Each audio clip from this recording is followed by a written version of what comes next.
ធនាគារក៏ចិត្តដល់ថ្ងៃបងតុងទីនក៏ងាប់ទៀតក្រហើយរហាមទៀតហ៎អីគេរអ៊ូមុំហ៎អញបានគេហៅថាក្រ full option ជំពាក់ធនាគារ$2000ទៅបង់ឲ្យបានមួយខែទេនេះអញមិនត្រឹមជំពាក់ធនាគារទេម៉ូតូក៏អញប្រចាំទៀតហើយស្អែកមិនស្រួលគេមកអូសយកផ្ទះនឹងផងមិនដឹងចំអានេះក្រជាងអញទៀតអីមានបានក្រីក្រអត់ចោះបើអត់មានទេចាញ់អញហើយអញក្រជាងវើយថាអញក្រជាងអញក្រជាងអាងាប់បាក់ពេកវាយគ្នាហ្មងទៅអាណាឈ្នះអានឹងក្រជាងណែពូកុំធ្វើចរិតថោកពេកណាខ្ញុំខំឲ្យទៅចូលរួមកម្មវិធីមួយទាំងមូលបែរជាមិនទៅអត់ទៅហើយអត់ផ្ញើលុយចងដៃទៀតពួកឯងនេះដូចជាហួសហេតុពេកហើយកម្មវិធីជាប់រហូតតាំងពីការកូនខួបកំណើតគោ birthday ឆ្មាឡើងផ្ទះរួចហើយឡើងប្រគុណអាចថែមទៀតហើយឡើងប្រគុណទៅតែចប់បានមួយថ្ងៃនាំគ្នាមកទាលុយចំណងដៃដល់ផ្ទះហ្មង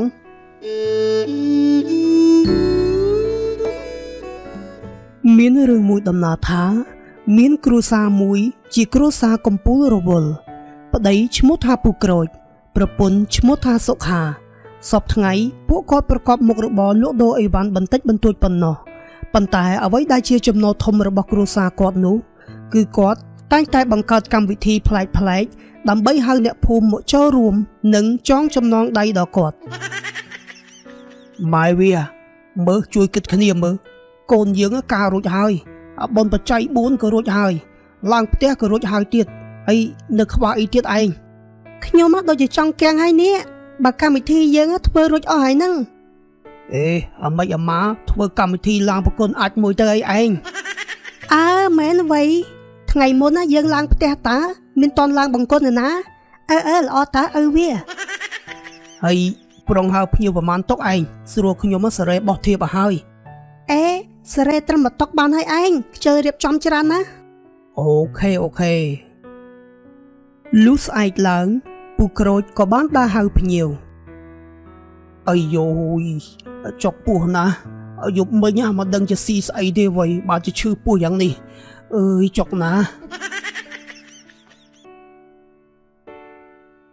អាយើពូហើយអង្គុយធ្វើស្អីហ្នឹងមុតងើបអាក្រូចឯនេះដឹងហើយមកធ្វើសួរអីណាអើយពូខ្ញុំគិតថាទៅលេងពូដល់ផ្ទះតើមិញដល់មកជួបនៅទីនេះហើយមិនបាច់ដល់ផ្ទះក៏បានដែរមកហើយនេះមកជួបអញគ្មានអីក្រៅពីហៅការហៅប៉ុនទេឯងធ្វើផ្អាកកម្មវិធីខ្លះមើលអាណាតែមានលុយចងដៃឲ្យគ្រប់កម្មវិធីចឹងនោះអូយពូតែម្ដងនឹងទៀតទេណាខ្ញុំផ្អាកហើយលើកមុនមកពីខ្ញុំឡើងផ្ទះហើយភ្លេចឡើងបង្គន់ទើបឥឡូវសុកចិត្តរៀបចំកម្មវិធីម្ដងទៀតអញដូចមិនដែលឮទេវាមិនដែលឡើងផ្ទះហើយមកធ្វើឡើងបង្គន់ទៀតវាមិនដែលមាន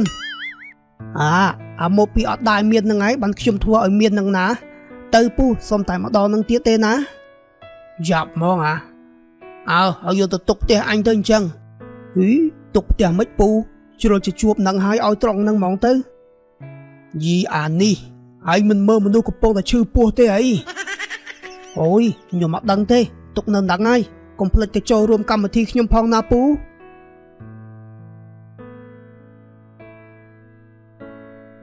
អានេះដូចខ្វះពេលហៅប៉ុនអីយ៉ូយចុកពោះណា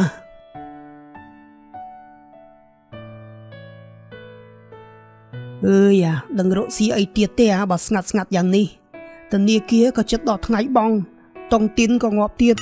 ក្រហើយរហាមទៀតអីគេរអ៊ូមុំអញបានគេហៅថាក្រ full option ជំពាក់ធនាគារ$2000ទៅបង់ឲ្យបានមួយខែទេនេះឥឡូវស្អែកគេមកទៀតហើយអញខ្ពើមជំពាក់ត្រឹម$2000សោះអួតដែរអញមិនត្រឹមជំពាក់ធនាគារទេម៉ូតូក៏អញប្រចាំទៀតហើយស្អែកមិនស្រួលគេមកអូសយកផ្ទះនឹងផងមិនដឹងចំអានេះក្រជាងអញទៀតឯងមានបានក្រីក្រអត់ចោះបើអត់មានទេចាញ់អញហើយអញក្រជាងវើយថាអញក្រជាងអញក្រជាងអាងាប់បាក់ពេកវាយគ្នាហ្មងទៅអាណាឈ្នះអានឹងក្រជាងចំអញមានដៃខ្លាចពីងកាត់អ្វីក៏បានដែរឈប់សិនយីពួកអានេះអត់មានរឿងអីឆ្លោះគ្នារឿងក្រពួកឯងគិតមើល ខ្ញុំจะពាក់ធនាគារច្រើនជាងវាហើយស្អែកគេមករឹបអស់ផ្ទះទៀតហើយប៉ុណ្្នឹងហើយវាថានៅវាក្រជាងខ្ញុំទៀតសំខាន់អញមានបានក្រីក្រហើយអាយមានផងហ្នឹងថាអញក្រជាងអញក្រជាងបានហើយឈប់ប្រកែកគ្នាហើយពីរអ្នកហ្នឹងក្រចាញ់អញទេ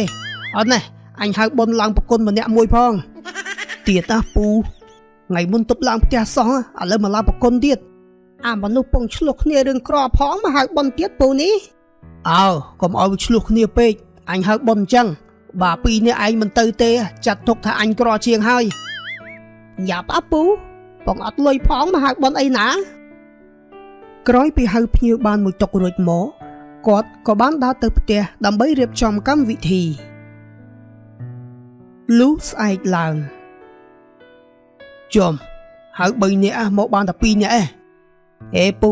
ហើយកាលណាបានដាក់ម្ហូបឲ្យស៊ីអីមកអត់គ្រប់តុកផងមកតុកអញហៅ3នាក់ហើយបើមកតែ2នាក់អញមិនដាក់ម្ហូបឲ្យយេខ្លាចខាតមែនពូក្រែងហៅភ្ញៀវមកចូលរួមកម្មវិធីអីមិនបានមកដាក់ម្ហូបឲ្យភ្ញៀវអញអត់ដឹងទេតែមកអត់គ្រប់គ្នាអញអត់ដាក់ឲ្យស៊ីទេជួយម្ចាស់កម្មវិធីនេះមិនចឹងខ្ញុំមកដឹងមកចងដៃមិនមែនមកស៊ី free ទេណាពូហើយស្ដាប់ខ្មែរបានអត់ឲ្យអញដាក់ឲ្យម៉េចបើមកតុក3នាក់មកបានតែ2នាក់ហ្នឹងតោះហើមបាច់ច្រាស់ច្រំអីទេចងដៃហើយទៅស៊ីបាយកកផ្ទះវិញ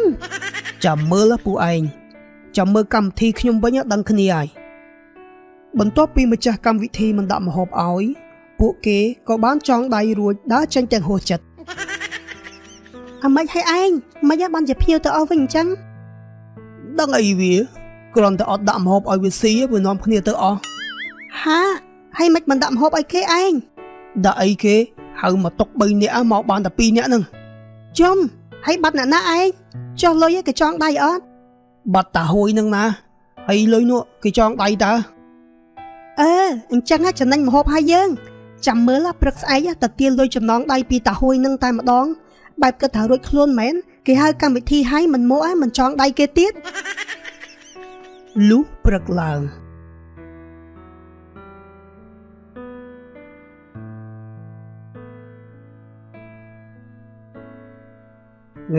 អីមករកអីទាំងព្រឹកហ្នឹងកុំប្រាប់ថាមកហៅបុនទៀតហៅបុនម៉េចណែពូកុំធ្វើចរិតថោកពេកណាខ្ញុំខំហៅទៅចូលរួមកម្មវិធីមួយទាំងមូលបែរជាមិនទៅអត់ទៅហើយអត់ផ្ញើលុយចងដៃទៀតនេះពូដូចជាមើងងាយគ្រួសារខ្ញុំពេកហើយណាអាណាមើងងាយទៀតហើយអីក្រៃកម្មវិធីឯងទៅចប់ម្សិលមិញតើហ្នឹងហើយពូកម្មវិធីម្សិលមិញហ្នឹងហើយមិនបានពូអត់ទៅហើយអត់ផ្ញើលុយចងដៃទៀតចុះក្រែងក្មួយឯងដឹងតើអីថាពូវាឈឺអីបើឈឺអញ្ចឹងឲ្យអញទៅកម្មវិធីហើយអាមិននឹងកើតខ្ញុំអត់ខ្វល់ទេថាពូឈឺឬមិនឈឺតែពេលនេះឆាប់ឲ្យលុយចំណងដៃខ្ញុំមកអីបុនទៅចប់ម្សិលមិញសោះនាំគ្នាមកទាចំណងដៃដល់ផ្ទះហ្មងអីហ្នឹងហើយពូពួកខ្ញុំខំធ្វើកម្មវិធីអស់លុយច្រើនណាស់ណាហើយពូមកធ្វើកលេសឆេះដាក់ពួកខ្ញុំអញ្ចឹងពួកឯងនេះដូចជាហួសហេតុពេកហើយកម្មវិធីជាប់រហូតតាំងពីការកូនខួបកំណើតគោ birthday ឆ្មាឡើងផ្ទះរួចហើយឡើងប្រគុណអាចថែមទៀតអីបើកម្មវិធីច្រើនម្លឹងអញមានលុយអាណាចងដៃពួកឯងបើពូមិនទាន់បានហៅឯងមួយកម្មវិធីផងហ្នឹងហើយឡើងប្រគុណទៅចប់បានមួយថ្ងៃនាំគ្នាមកទាលុយចំណងដៃដល់ផ្ទះហ្មងហើយចង់មានអាណាខត់ពូមិនអោយហៅពួកខ្ញុំបើចង់ហៅពូបង្កើតកម្មវិធីមួយទៅគេចងដៃវិញហើយមើលហើយឥឡូវមិនបាច់វែងឆ្ងាយទេឲ្យចងតែដៃមកចប់រឿងហើយដឹងចងអាម៉េចទៀតទេគ្រាន់តែចងដៃវាចង់80រងហើយម្លឹងអញបានលុយពីណាចងឥឡូវខ្ញុំសួរពូថាចងដៃឬមិនចងដៃបើថាអត់ទេខ្ញុំថតដាក់ TikTok ឲ្យផ្អើលលើចាប់មែនពួកនេះហ៎ណែ5000នឹងពូវាមិនដែរទេកម្មវិធីឡើងប្រគុណប៉ុណ្ណាណីចងដៃ5000ឲ្យចងបានចុះបើអញអត់បានទៅស៊ីផងថែមទៀតមកពូប៉ុណ្ណឹងតិចពេកហើយអត់ថែម 100000 ទៀតអញ្ចឹងប៉ុណ្ណឹងពេញចិត្តនៅចាពូប៉ុណ្ណឹងអេមឲ្យពូអរគុណណា អញមើលទៅបែបលើកចុងក្រោយហើយឲ្យតែម៉ាក់ហ្នឹងហើយពូចាំបង្កើតកម្មវិធីហៅពួកខ្ញុំមកខ្ញុំចង់វិញហើយកុំភ័យមើលតោះឯងទៅផ្ទះវិញយើងអញមិនហៅវិញទេកុំតែមកហៅអញថែមទៀតទៅបានហើយយ៉ាប់មែនពីអ្នកប្តីប្រពន្ធវានេះ